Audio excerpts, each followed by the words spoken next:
आज के वीडियो में आपको बताने वाला हूँ फ्रेंड्स कि यूनाइटेड बैंक ऑफ इंडिया जो कि एक भारत सरकार का एक उपक्रम बैंक है। इस बैंक में आप जो भी पैसा जमा करने जाते हैं तो उसके लिए सबसे पहले तो आपको एक फॉर्म को फिलअप करना होता है जिसको आप कह सकते हैं डिपॉजिट स्लिप या पे इन स्लिप। ठीक है, तो इस फॉर्म को आप हो सकता है बहुत लोग उसे भरना जानते होंगे लेकिन बहुत लोग इसे भरना नहीं जानते और वो दूसरों का हेल्प लेते हैं। ऐसे में अगर किसी प्रकार से अनहोनी हो जाता है या फिर किसी प्रकार से फॉर्म का अल्टरेशन हो जाता है या फिर काटछाट हो जाता है तब जब भी कैश लेकर आप जमा करने जाते हैं काउंटर पे तब आपका फॉर्म रिजेक्ट हो जाता है। ऐसे में फिर से आपको दोबारा लाइन लगने की जरूरत पड़ जाती है। ऐसे में आपको बहुत परेशानी हो सकती है। तो आइए आज के वीडियो में आपको बता देता हूं कि यूनाइटेड बैंक ऑफ इंडिया का जो डिपॉजिट स्लिप है इस स्लिप को आप कैसे फुलफिल करेंगे बिल्कुल प्रॉपर ढंग से, ताकि आप किसी भी प्रकार से कोई अल्टरेशन ना हो और आपका जो कैश है जो भी आपका बहुमूल्य टाइम है आप काउंटर पर जा करके आप अपना पैसा जमा कर सकते हैं। तो आइए आज के वीडियो में आपको पूरा डिटेल बता देता हूँ। तो आइए वीडियो शुरू करते हैं। दोस्तों जैसा कि आप देख पा रहे हैं, जैसे आपके स्क्रीन पे मैंने यहाँ पे एक यूनाइटेड बैंक ऑफ इंडिया का डिपॉजिट स्लिप रखा है। ठीक है, ये डिपॉजिट स्लिप होता है। इसके आगे पीछे आप देखेंगे तो मैनुअली आपको कुछ नहीं, थोड़ा सा डिटेल भरना होता है, लेकिन इसके पीछे आप देखेंगे तो यहाँ पे नोट का डिटेल भरने के लिए कहा जाता है। ठीक है, इस अगर हम यहाँ पे बात करें तो आपको दो स्लिप मिलता है, एक होता है बैंक के लिए स्लिप और एक होता है आपको काउंटर स्लिप जो आप कस्टमर को दिया जाता है, जो आपको मिलने वाले या जो भी अकाउंट जब जमा करेंगे पैसे उसको यहाँ पे फॉर्म को दिया जाता है। ठीक है, तो आइए मैं आपको दिखा दूँ मोटा मोटी इस पे जो एक ओवरऑल इसका जो फिगर मैं आपको दिखा देता हूँ यहाँ पे। तो सबसे पहले आप यहाँ पे देखेंगे तो आपसे यहाँ मांगा जा रहा है पैन कार्ड का नंबर या फिर फॉर्म 60 या फिर यहाँ पे आपको भरना होता है। ठीक है, और 50,000 के ऊपर आप जब भी जमा करेंगे 50,000 या 50,000 के ऊपर जब भी आपको अमाउंट जमा करेंगे तो आपको पैन कार्ड यहाँ पर नंबर देना होता है और ये मैंडेटरी है। ठीक है, इसके बाद इस वाले फॉर्म को आपको फिलफिल करना नहीं होता, ये क्लर्क लोग का काम होता है या फिर जो काउंटर पर बैठते हैं कर्मचारी वही उनका काम होता है। ठीक है, उसके बाद आपको यहाँ पे लिखना होता है का शाखा का नाम, जो भी आपका शाखा का नाम है यहाँ पे शाखा का नाम लिख दें। उसके बाद यहाँ पे लिखना होता है कि अकाउंट नंबर है, जो भी आपका अकाउंट नंबर है यहाँ पे अकाउंट नंबर लिख दें। ठीक है, उसके बाद इसकी पैरेलल में आप देखेंगे नीचे तो इस जो फॉर्म है एक्चुअली मल्टीपर्पज है। इसमें जितने भी प्रकार का डिपॉजिट होते हैं चाहे वो चेक से लेन देन हो या फिर कैश का हो, सारे चीज के लिए यहाँ पे होता है। तो फिलहाल अभी हम बात करेंगे नगद की कैश का लेन देन करने के लिए। तो चेक वाले को ऑप्शन को छोड़ देना, आपको यहाँ पे लिख देना है अमाउंट, जिससे आप भी समझ जाएंगे और अपने जो बैंक कर्मचारी भी समझ जाएंगे कि आप सिर्फ इस फॉर्म से कैश जमा करने के लिए ही कह रहे हैं। ठीक है, तो यहाँ पे अपना जो भी अमाउंट जमा करे उस अमाउंट के यहाँ पे लिख दें। उसके बाद यहाँ पे जो अकाउंट होल्डर का नाम लिख दें, यहाँ पे तो अकाउंट नंबर लिखना है। उसके बाद यहाँ पे अकाउंट होल्डर का नाम आप लिख दें। ठीक है, कोशिश करें कि अकाउंट होल्डर का जिस प्रकार से नाम दिया हो उसी प्रकार से आप नाम लिखें।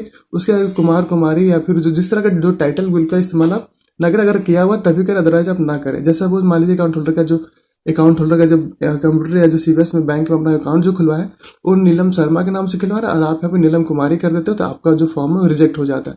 तो कोशिश करें बिल्कुल अच्छी तरह से जानकारी ले लें कि आपका जो अकाउंट होल्डर का नाम और अकाउंट होल्डर का जो नंबर है वो दोनों सेम होना चाहिए, तभी आप बिल्कुल यहाँ से आगे बढ़ेंगे। ठीक है, उसके बाद आप देखेंगे जो भी आप अमाउंट जमा कर रहे हैं उस अमाउंट के यहाँ पे वर्ड्स में लिखना होता है। आप यहाँ हिंदी और इंग्लिश दोनों का इस्तेमाल कर सकते हैं, इसके लिए कोई गाइडलाइन नहीं है कि आप यहाँ पे हिंदी या इंग्लिश में ही करें, इंग्लिश में ही करें, आप कुछ भी कर सकते हैं। ठीक है, किसी भी भाषा का आप यहाँ पे इस्तेमाल कर सकते हैं, हिंदी और इंग्लिश कोई भी। ठीक है, उसके पैरेलल में नीचे आप देखेंगे तो सबसे नीचे आपको यहाँ पे डिपॉजिट जो करता है उसका यहाँ पे साइन करना होता है। ठीक, इस वाले पोर्शन का आपको कोई भी छेड़छाड़ करने की आवश्यकता नहीं है। जो भी है हेड कैशियर या फिर जो क्लर्क है उनका यहाँ पे रिसीविंग और मुहर लगता है। ठीक है, इसके पैरेलल में अगर हम बात करें तो ठीक है, आपको जो काउंटर स्लिप मिलता है काउंटर स्लिप में भी आपको यहाँ पे लिखना होता है शाखा का नाम, यहाँ पे तारीख लिख दें। उसके बाद आपका पैन कार्ड अगर 50,000 रुपये जमा करते हैं तो लिखें, अदरवाइज यहाँ पे छोड़ दें। ठीक है, उसके बाद आपको यहाँ पे लिखना होता है अकाउंट का नंबर। उसके बाद नीचे यहाँ पे लिखा था अकाउंट होल्डर का नाम, यहाँ पे लिख दें। ठीक है, और आप चाहें तो अगर जगह बच जाता है अपना मोबाइल नंबर यहाँ पे लिख सकते हैं या फिर इस जगह वाले पोर्शन में अपना मोबाइल नंबर या मूवी करके अपना मोबाइल नंबर दे सकते हैं। ठीक है, उसके बाद यहाँ पे जो अमाउंट जमा कर रहे हैं उसे यहाँ पे अमाउंट को लिखना होता है इन डिजिट्स में और सेम टू सेम यहाँ पे अगर नीचे हम बात करें तो इस वाले फील्ड्स में आपको लिखना होता है जो भी आप अमाउंट जमा करें उसको यहाँ पे वर्ड्स में लिखना होता है।